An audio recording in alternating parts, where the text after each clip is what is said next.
जय श्री हरि दोस्तों, स्वागत है आपका हमारे चैनल आत्मा आराधना में। आज हम सुनेंगे देव उठनी एकादशी की पावन कथा। कार्तिक मास के शुक्ल पक्ष की एकादशी को ही देव उठनी एकादशी कहते हैं।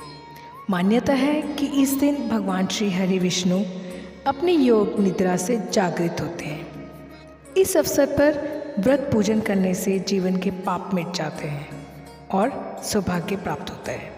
कहा जाता है बिना कथा सुने एकादशी का व्रत अधूरा माना जाता है।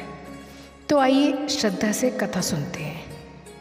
प्राचीन काल की बात है, एक राज्य था जहां हर व्यक्ति देव उठनी एकादशी का व्रत करता था। राजा से लेकर प्रजा, यहाँ तक कि सेवक और दास भी उस दिन अन्न का सेवन नहीं करते थे। पशु पक्षियों तक के लिए अन्न निषेध था। एक दिन एक अन्य प्रदेश का व्यक्ति उस राज्य में नौकरी की तलाश में आया।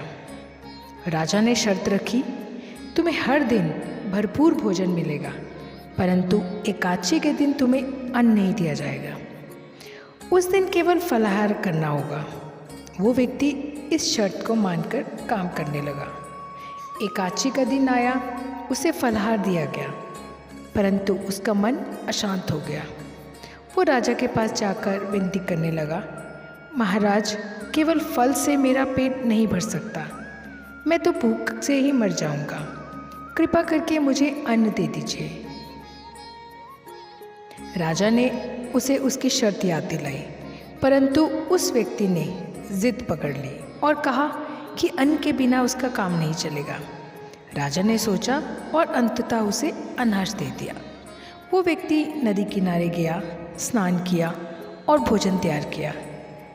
जब सब पक गया तो वो भगवान को पुकारने लगा, आइए प्रभु, भोजन तैयार है, आपके बिना मैं ग्रास भी ग्रहण नहीं करूँगा। उसकी पुकार सुनकर स्वयं श्री हरि विष्णु प्रकट हुए। पीताम्बर धारण किए, चारों भुजाओं वाले दिव्य रूप में भगवान आए और प्रेम पूर्वक उसके साथ भोजन करने लगे। भोजन पूर्ण होने पर भगवान अदृश्य हो गए।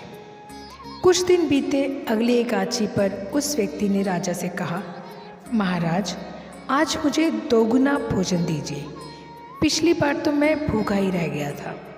राजा ने आश्चर्य से पूछा, भूखे कैसे रह गए? मैंने तो तुम्हें भरपूर अनाज दिया था। वो व्यक्ति बोला, महाराज, मेरे साथ तो स्वयं भगवान भी भोजन करने आते हैं। जो कुछ मिलता है वो हम दोनों के लिए कम पड़ जाता है। ये सुनकर राजा हैरान रह गया। उसने कहा, ये कैसे संभव है?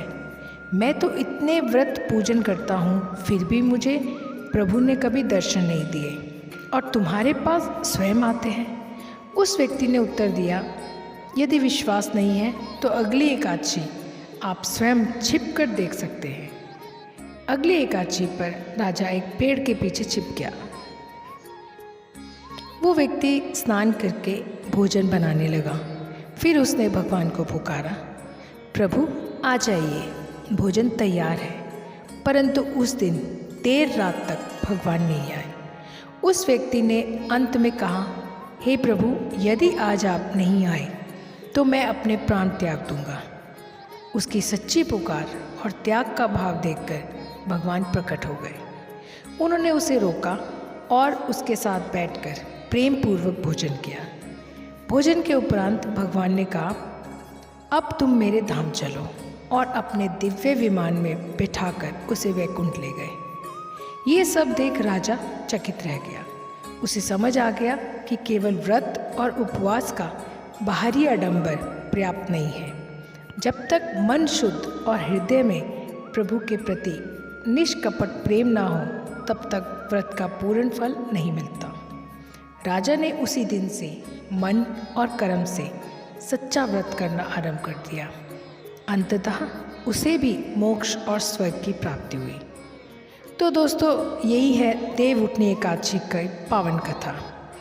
इस दिन पूरे मन से व्रत पूजन करने पर भगवान विष्णु की असीम कृपा प्राप्त होती है और जीवन से दुखों का अंत होता है।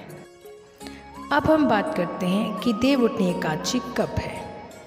देव उठनी एकादशी 1 नवंबर 2025 को है।